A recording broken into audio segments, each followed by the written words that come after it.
Cette communauté devient alors missionnaire. Très vite, Jésus envoie ses disciples en avant afin de prévenir les villages de son arrivée.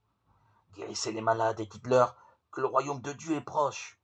L'amitié de Jésus pour ses apôtres et pour le salut du monde, tout de suite.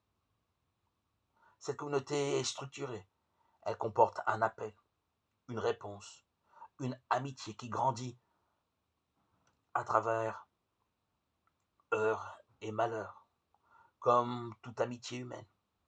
Une amitié qui connaît des exigences de plus en plus précises, toutes résumées dans le qui perd gagne, accepter ou refuser, et qui s'achève dans la déclaration de Pierre.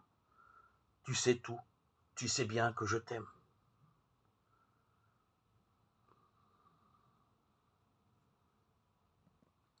Au soir du jeudi saint, Jésus ordonne à ses amis de refaire en mémoire de lui le mémorial de sa mort et de sa résurrection. Car la communauté où fleurit l'évangile comporte des prêtres ordonnés par lui ce soir-là et à la prédication de l'évangile le matin de la Pentecôte.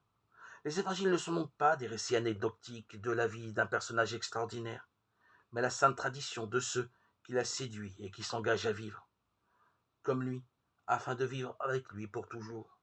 De cette manière seulement, ils peuvent être accueillis. L'objet des évangiles est la connaissance du Dieu d'amour. Cette connaissance ne peut pas être que rationnelle, mais ne peut davantage se passer de la raison. Plus que jamais se vérifie le vieux principe. Il faut aller à la vérité de toute son âme. Mais avant de partir, il faut savoir jusqu'où on veut bien s'engager.